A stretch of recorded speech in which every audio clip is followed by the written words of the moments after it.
एक गांव में एक सेठ रहते थे। उनका नाम मलूक चंद था। उनके घर के पास एक ब्राह्मण का घर था। ब्राह्मण बहुत ही पूजा पाठ करते थे। एक दिन ब्राह्मण ने रात्रि में एकादशी का जागरण किया। सारी रात बैठकर ढोल मंजीरे बजाकर भजन कीर्तन किया, जिससे पास के घर में रहने वाले मलूक चंद सेठ को रात भर नींद नहीं आई। वह ढोल और मंजीरों की आवाज़ से परेशान रहा। जब वह सुबह उठा तो उसने ब्राह्मण से कहा कि आपने सारी रात मुझे सोने नहीं दिया। सारी रात आपके भजन और ढोल मंजीरों की आवाज़ हमारे घर में आती रही और मैं ठीक से सो ही नहीं पाया। उसने ब्राह्मण को बहुत खरी खोटी सुनाई। ब्राह्मण ने कहा कि कल एकादशी का जागरण था। एकादशी के दिन रात्रि में मैं भजन कीर्तन करता हूँ। सेठ जी, यदि आपको सारी रात नींद नहीं आई तो आप मेरे घर आकर भजन कीर्तन में शामिल हो जाते और भगवान का नाम लेते।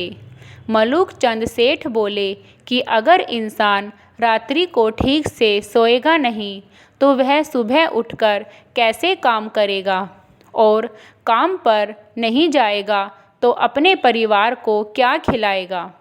और वैसे भी मुझे ये भजन कीर्तन पसंद नहीं है। ब्राह्मण बोला कि खिलाने वाला तो ईश्वर ही है। वह सब का ध्यान रखता है, वह सबको भोजन देता है। तब मलूक चंद सेठ जी बोले, ये क्या तुमने भगवान के नाम की रट लगा रखी है। मैं खुद कमाता हूँ और खाता हूँ। तुम्हारे भगवान का दिया हुआ मैं नहीं खाता। मैं तो अपनी कमाई का खाता हूँ। तुम्हारे भगवान एक एक को थोड़े ही ना खिलाने आते हैं। तब ब्राह्मण बोला कि भगवान किसी न किसी को निमित्त मात्र बनाकर सबका पेट भरता है। वही हमारे अंदर मेहनत करने की इच्छा शक्ति देता है। ब्राह्मण और सेठ में इस बात पर बहस हो गई। सेठ जी बोले कि हम कमाते हैं और खाते हैं। ब्राह्मण बोला कि खिलाने वाला तो परमात्मा ही है।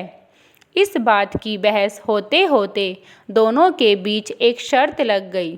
तब मलूक चंद सेठ बोले, तो ठीक है, अपनी बात साबित करो।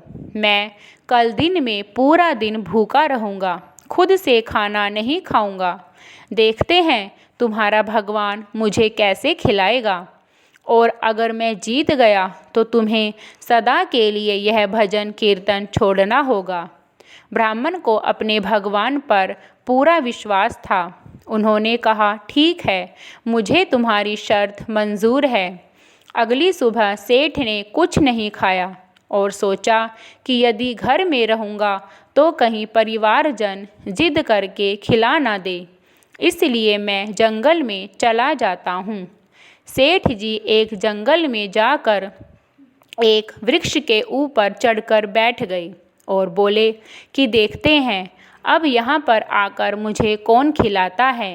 आज तो मैं अपनी शर्त जीत जाऊँगा और ब्राह्मण को सदा के लिए भजन कीर्तन और ढोल मंजीरे बंद करने पड़ेंगे, फिर मैं आराम से सोया करूँगा। वह यह सब सोच रहा था, तभी उस पेड़ के नीचे एक बुढ़िया माई अपनी बकरियां चराने आई। वह उसी पेड़ की छाँव में बैठ गई। उस बुढ़िया ने उस पेड़ की छाँव में विश्राम किया। तभी उसे लगा कि उसकी बकरियां चरती हुई कहीं दूर चली गई हैं और वह अपनी बकरियों को देखने के लिए वहां से उठकर चल पड़ी। बुढ़िया गलती से अपना थैला वहीं पर भूल गई, या फिर कह सकते हैं कि भगवान की प्रेरणा थी जो गलती से वो उस थैले को वहाँ भूल गई। सेठ जी पेड़ पर चढ़े हुए थे और ये सब देख रहे थे। तभी थोड़ी देर बाद वहाँ पर कुछ डाकू आते हैं। उनके पास चोरी का बहुत सारा धन होता है। डाकू उस पेड़ के नीचे बैठते हैं और अपना चोरी का धन आपस में बांट रहे होते हैं।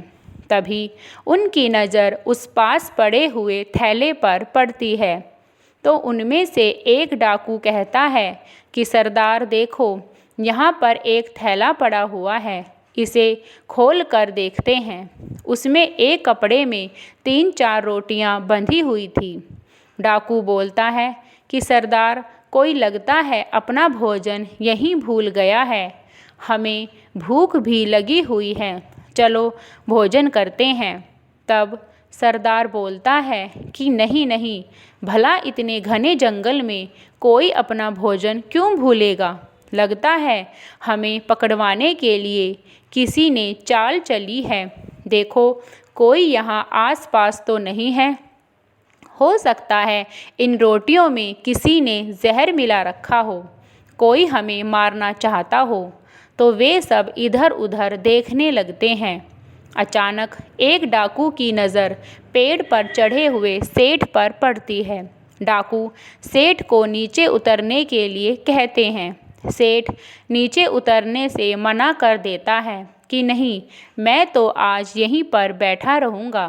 तब सारे डाकू मिलकर ज़बरदस्ती उसे पेड़ से नीचे उतार देते हैं और कहते हैं कि बता, तू पेड़ पर चढ़कर क्यों बैठा है? तूने इस भोजन में जहर मिला रखा है ताकि हमें मार सके और हमारा सारा धन छीन सके।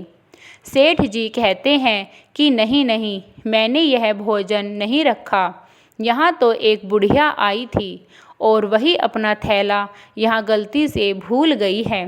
तब डाकू कहते हैं कि तुम झूठ बोल रहे हो, अगर तुमने यह भोजन नहीं रखा है और ना ही इसमें जहर मिला है, तो फिर इस भोजन को खाकर दिखाओ और अपनी बात साबित करो। चलो, इसमें से एक रोटी खाकर दिखाओ। सेठ जी कहते हैं कि नहीं नहीं, मैं आज रोटी तो बिल्कुल नहीं खाऊंगा। डाकू बोला, कैसे नहीं खाएगा? इसमें जहर मिलाकर हमें मारना चाहता था और अब हम कह रहे हैं भोजन कर तो मना करता है। डाकू ज़बरदस्ती उसको पकड़ लेते हैं और उसके मुंह में ज़बरदस्ती एक टुकड़ा डालते हैं, पर सेठ मुंह नहीं खोलता। तो डाकू उसकी नाक बंद करके उसका मुंह खुलवा देते हैं और एक एक टुकड़ा खिलाकर एक रोटी खिला देते हैं। तब सरदार कहता है कि एक रोटी खाकर इसे कुछ नहीं हुआ, लगता है दूसरी रोटी में जहर है।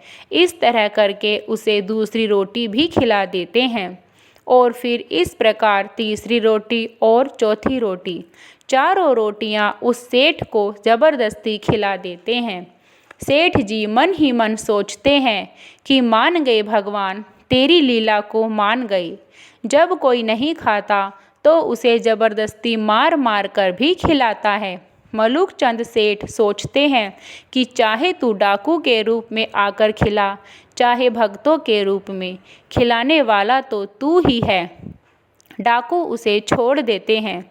मलूक चंद सेठ भागे भागे ब्राह्मण के पास आते हैं और उनसे हाथ जोड़कर क्षमा मांगते हैं और कहते हैं, ब्राह्मण देव, आपने सत्य ही कहा था, आपका भगवान ही खिलाने वाला है और कोई नहीं खाता तो वह मार मार कर खिलाता है।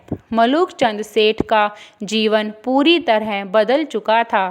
मलूक चंद सेठ अपना सारा घर बार छोड़कर भगवान के भजन कीर्तन में लग गए और मलूक चंद सेठ से मलूक दास बन गए।